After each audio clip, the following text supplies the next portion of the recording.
دا د کراچۍ د منګافیر نه بره چې کوم دی نو سایډ ته دا غر دی او بیا لاندې چې کوم دی د دې نه واړه واړه ګوټونه دي کلي دي لا آباد سم نه دی خو دلته یو څیز په نظر راځي چې د جومات په نوم باندې چې کوم دی نو خلکو داسې ناجایزه قبضې شروع کړي ځکه چې زه یو ځل یو هفته مخکې د شپې راغلی وم نو منارې راوړې وه په دیوال باندې یخودې وه د شپې دیوال وهو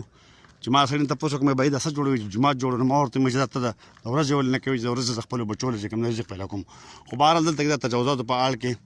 دا هم وس ګور دا دیوالونه مخکې چا وهلي دي په ناجایزه قبضه باندې خو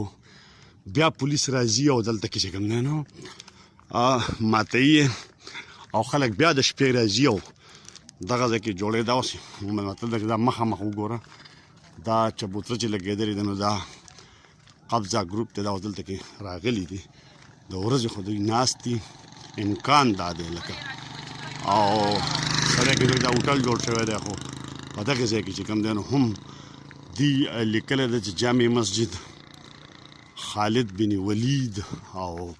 زیر تعمیر دی او بس دا څو موټر سایکل راغلي دي زمونږ خو دا خیال و چې دا ګنټکۍ دغه دی دا خو جومات زیر تعمیر په نوم باندې چې کوم دی نو دلته هم نور څه نشته دی بس دا چې صرف جومات دی او دغه یې ښودی دی او زیر تعمیر دی که څوک راځي بس دوی وایي چې یاره مونږ جومات جوړو او دغه شانتې بیا مخکې هم دا سلسله روانه ده ځکه دا هم قبضې دي ګوره دا بلاکونه والې شوي دي او خلکو بیا دیوال خلکو والی دی بیا پولیس په راځي یا چې هر څوک راځي خو بیا یې ماتوي او دا هم د هغې یوه سلسله ده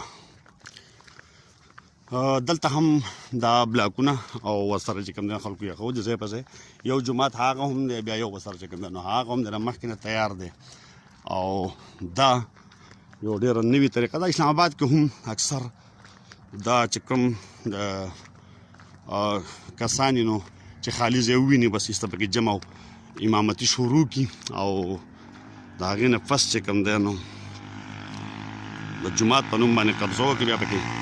نور څیزونه کوي